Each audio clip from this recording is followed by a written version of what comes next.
মেশোকে এত আমরা বিশ্বাস করি, প্রবলেমটা এখানে এই স্ক্যামটা হবে আমরা সত্যি মানে উদ্দেশ্য যেটা তোমরা যাতে এই রকম স্ক্যামের মধ্যে না পড়ো, সেটা ডেনিম জ্যাকেট অর্ডার করেছিলাম। এটা থাকে নামটা ওর নামই লেখা ছিল, আর নামের নিচে অ্যাড্রেসটা যেটা ছিল ও অ্যাড্রেসটা অত খেয়াল করেনি, ওই অ্যাড্রেসে মেরে দিয়েছে বুকিং। তারপরে প্রবলেমটা শুরু হয়। এইদিকে পুরো বসে আছি যে হ্যাঁ আমার ঘরে ডেলিভার হবে, আমি সেটা পড়তে পারবো। আমি এখানে দাঁড়িয়ে আছি, তো ওটিপিটা বলো। 40 তে দাঁড়িয়ে আছি। আমি বললাম তাহলে আমি অর্ডারটা ক্যান্সেল করতে চাই। বললেন ঠিক আছে। প্লাস উনি কিন্তু এটাই বলেছিলেন ঠিক আছে, তো শো করছিল অ্যাপসে, কিন্তু জিনিসটা ও পায়নি। আর ডেলিভারি দিতে না, আপনি কেন তাহলে ডেলিভারিটা দিলেন? আপনাকে তো আমি বললাম ক্যান্সেল করছি, আপনি তাহলে মানে কেন দিলেন? দিয়ে উনি সঙ্গে সঙ্গে ফোনটা কেটে দিলেন। আর ওরা বলে 7 দিন ওয়েট করতে। আমার একটা এখান থেকে তোমাদের ছোট্ট মতন জিনিস বলার আছে, যেটা তাহলে এইটা আমার এইটাই মানে কোশ্চেন, যে এখানে তাহলে প্রোডাক্টটা আমার কোথায় ডেলিভার করলো যদি উনি ডেলিভারি করে?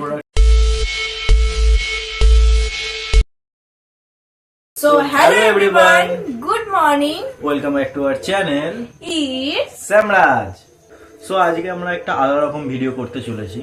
সো আজকে কোনো প্র্যাঙ্ক বা ব্লগ এরকম কোনো টাইপের ভিডিও নিয়ে আসিনি। আজকে একটা ইনফরমেটিভ ভিডিও নিয়ে তোমাদের কাছে এসেছি। আজকে আমরা শেয়ার করব আমাদের সাথে একটা ঘটে যাওয়া মেসোতে আমাদের সঙ্গে একটা ঘটে যাওয়া স্ক্যাম নিয়ে। সেই স্ক্যামটা আমরা প্রপার ভাবে তোমাদেরকে বলবো। আমাদের এই ভিডিওটা করার একটাই উদ্দেশ্য, যেটা তোমরা যাতে এই রকম স্ক্যামের মধ্যে না পড়ো। সো চলো ভিডিওটা পুরোটা দেখতে থাকো। তো যে প্রবলেমটা হয়েছিল সেটা ওই তোমাদেরকে বুঝাবে ঠিক মতন, কারণ ওই করেছিল বুকিংটা। বলো তোমার কি প্রবলেম হয়েছিল? তো ব্যাপারটা কি হয়েছে, আমি কিছুদিন আগেই মানে আমার দাদার অ্যাকচুয়াল বিয়ে, সামনেই বিয়ে, তো আর দুদিন পরে আমার দাদার বিয়ে। তো এই উপলক্ষে আমি একটা জ্যাকেট অর্ডার করেছিলাম, সেটা হচ্ছে মেশো থেকে। তো আমি তোমাদের স্ক্রিনে দেখিয়ে দিচ্ছি কি জ্যাকেট অর্ডার করেছিলাম। তো আমি একটা ডেনিম জ্যাকেট অর্ডার করেছিলাম। তো এবার ব্যাপারটা কি হয়েছে, আমি অর্ডার করেছি, তো অনেকেই জানো যে আমি ইন্টার্নশিপ করতে গেছিলাম, সেটা কলকাতাতে ফর্টিজে। তো আমি ওখানে যখন ইন্টার্নশিপ করতাম তখন আমি কিন্তু ফর্টিজে অনেক জিনিস আমি নিতাম, মানে এরকম যেটা আমি অফারে পেতাম সেই সব জিনিস আমি সবসময় আমি অনলাইন থেকেই কেনাকাটা করি। তো আমি তখনও কিনতাম। তো কি হতো না, আমি এখানে যখন চলে এসেছি আমি অ্যাড্রেসটা ডিলিট করতে ভুলে গেছিলাম। তো ওইখানে আমি ভুল করে অ্যাড্রেস আমি বুক করিনি, বিকজ অফ নামটা যেটা থাকে, নামটা ওর নামই লেখা ছিল, আর নামের নিচে অ্যাড্রেসটা যেটা ছিল ও অ্যাড্রেসটা অত খেয়াল করেনি, ওই অ্যাড্রেসে মেরে দিয়েছে বুকিং। তারপরে প্রবলেমটা শুরু হয়। তারপরে এবার যেদিনকে ডেলিভারি দেবে আমি ভেবেছিলাম, মানে আমি এইদিকে পুরো বসে আছি যে হ্যাঁ আমার ঘরে ডেলিভার হবে, আমি সেটা পড়তে পারবো, এরকম ব্যাপার নিয়ে আমি ভালো করে মজা করে বসে আছি। তো ডেলিভারির দিন কি হয়, যেই দাদা আমাদের ডেলিভারি করে সেই দাদা আমার কাছ থেকে বলে যে আমি ফর্টিজে দাঁড়িয়ে আছি। না, ফার্স্ট আমি বুঝতে পারি না, বলছে আমি এখানে দাঁড়িয়ে আছি, তো ওটিপিটা বলো। ওটিপি বলতে গিয়ে আমি বললাম যে বলছে এখানে আমি বললাম আমার বাড়িতে দিয়ে দিন, আমি তো এখন নেই, আমি তখন বাইরে গেছিলাম। উনি বলতেন 40-তে দাঁড়িয়ে আছে। আমি বললাম তাহলে আমি অর্ডারটা ক্যান্সেল করতে চাই, ঠিক আছে? তো উনি বললেন ঠিক আছে। প্লাস উনি কিন্তু এটাই বলেছিলেন ঠিক আছে। বাড়ি ফিরে আমি মেশো অ্যাপে খুলে দেখছি আমার ওখান থেকে বলছে ডেলিভার, মালটা আমার ডেলিভারি হয়ে গেছে।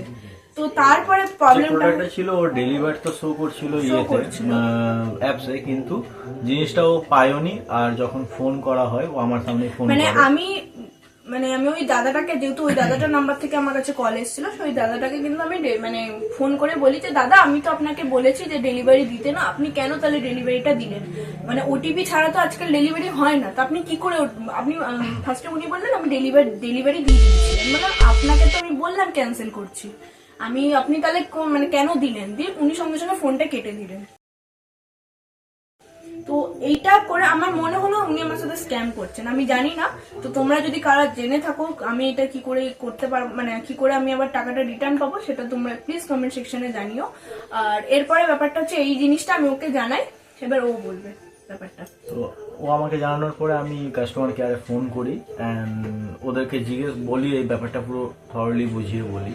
আর ওরা বলে 7 দিন ওয়েট করতে, এই বিষয়ে কমপ্লেন নেয়, কিন্তু সেটা রিজলভ হয়নি, 7 দিন পেরিয়ে গেছে। তো আমার একটাই এখান থেকে তোমাদের ছোট্ট মতন জিনিস বলার আছে, যেটা হলো যখন তোমরা অনেক সময় হয় অনেকে অনেক রকম অ্যাড্রেসে থাকে, সেখান থেকে জিনিস নেয়, তো সেটাকে একটুখানি দেখে নিয়ে সেই জায়গাটা করতে। আর সেই অ্যাড্রেসগুলো অনেক সময় মেসো থেকে যেমন ডিলিট করা যায় না, তো মেসোতে ডিলিট করা যায় না, তো সেই জন্য ওই অ্যাড্রেসটা যদি দরকার নেই তাহলে সেই অ্যাড্রেসটাতে গিয়ে নিজের বাড়ির অ্যাড্রেস এডিট করে বসিয়ে দেবে।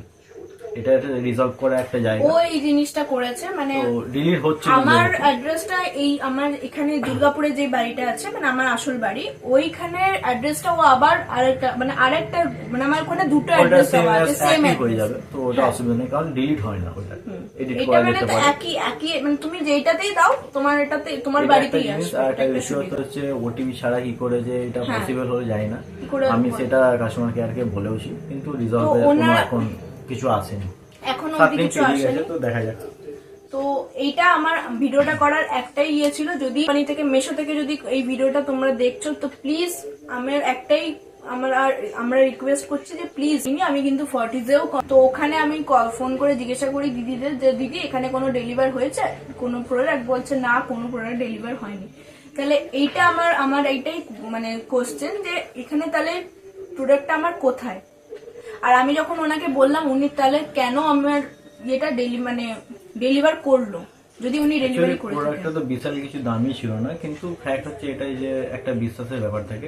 এটা আমাদের সাথে যে এরকম মেসো স্ক্যাম করবে আমরা একদমই বিশ্বাস করতে পারিনি। অ্যাকচুয়ালি ওটিপি ছাড়া ডেলিভারিটা হওয়াটা একটুখানি আমাদের মনে হলো প্রবলেমেটিক লাগলো। এটা হয় না, ওটিপি ছাড়া ডেলিভারি করে দিয়েছে।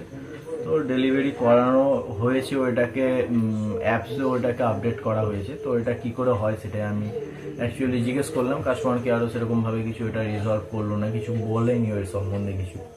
তো এমনিতেও 7 দিন পেরিয়ে গেছে, রিজলভ তো কিছু আসেনি, দেখা যাক। তো ভিডিওটা ছিল একদম ছোট্টর মধ্যে আমাদের সাথে ঘটে যাওয়া একটা স্মল ইনসিডেন্ট, আর আমি তোমাদেরকে এটা শেয়ার করলাম। আমার মনে হলো যে তোমরাও হয়তো এবার থেকে হয়তো সতর্ক থাকবে এই জিনিসটা নিয়ে। সো ভিডিওটা কেমন লাগলো অবশ্যই তোমরা কমেন্ট সেকশনে জানাবে। আমরা একটু অন্যরকম ভিডিও হলো, কিছু ইনফরমেটিভ ভিডিও আমি করলাম সেটা আমরা আজকে। আর যদি কোনো রকম আদার্স কিছু ওয়ে থাকে যে এটা সলভ করা, সেটা হলেও অবশ্যই জানাবে। আমার তো জানা নেই, অবশ্যই জানাও, এই জিনিসটা আমাদের কাছে খুবই হেল্পফুল, কারণ কাস্টমার কেয়ারকে ফোন করা ছাড়া আর কিছুই ছিল না হাতে। এটাই হলো আমার কথা, হচ্ছে তোমার সঙ্গে নেক্সট কোনো ইন্টারেস্টিং ভিডিওর সঙ্গে। ততক্ষণের জন্য টাটা।